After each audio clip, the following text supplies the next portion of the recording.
Hello everyone and welcome to Business Africa, your weekly program on African economies.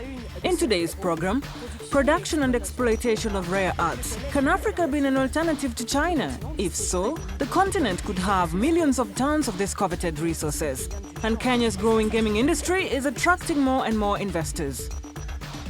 And we'll also be looking at the success story of Marie Diouf, a young Senegalese woman who started producing salt in a male-dominated environment.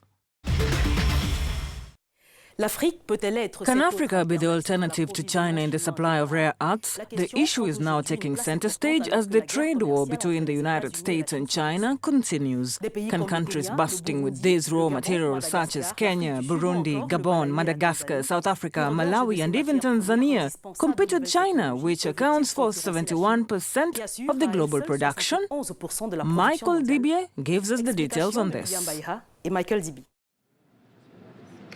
Essential to high technology, from electric cars to photovoltaic panels and wind turbines, China has 47% of the world's reserves of this land and is the largest producer, a risk factor for developed countries that are in great need of it for the development of the advanced industries.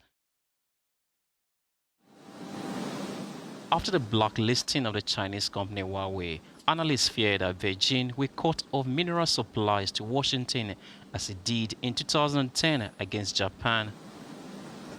Africa could then have a significant role to play if this were to happen. At the moment, the continent has only one rare earth exporting mine and is located in Burundi, South Africa, Gabon, Tanzania. Madagascar also have significant reserves under exploration. But a trade war between the United States and China could lead these countries to produce earlier than expected. However, it is necessary to address the environmental issues raised by the exploitation of rare earths around the world.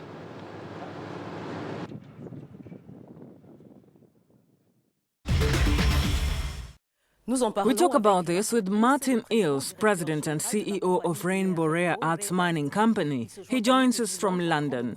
Hello, Martin, and welcome to Business Africa. Good morning. What is Africa's potential in terms of rare earth reserves? Well, I think it's well known that Africa has many rare earth deposits across a number of countries across the continent. At present, the mining company we operate in Burundi, Rainbow Mining, is the only producing African rare earths mine, but there has always been potential for more mining in Africa of rare earths, but these projects need funds to develop. Under what conditions can the continent be an alternative to Chinese exports? Well, I think it's a key question of finance. There are a number of development companies with projects in countries as far apart as Tanzania, Malawi, South Africa, Namibia. But critically, those projects do need some funding to develop. Typically, it's hundreds of millions of dollars. And that's both to develop their mining project and the processing of the ore into saleable either rare earth carbonates or separated oxides. So there is a funding hurdle before Africa can really be producing substantial amounts of rare earths.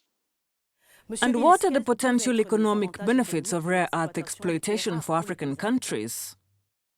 Well, I think as Rainbow has proved in Burundi, if a project is developed properly and gets into commercial production, the project can provide many employment opportunities for the local population, tax revenues, royalty payments, and export revenues for the country in question.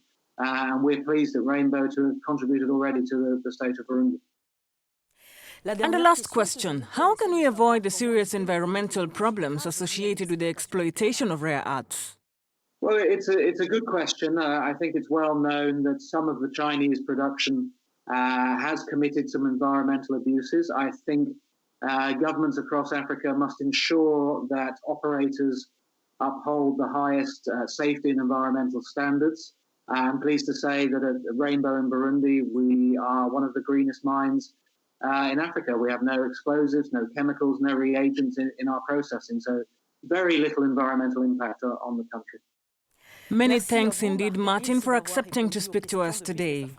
Martin Ills, President and CEO of the Rainbow Rare Arts Mining Company, speaking to us from London. All right, bye-bye. Kenya's growing gaming industry has now become one of the biggest opportunities in terms of creating jobs. More details on this after the break.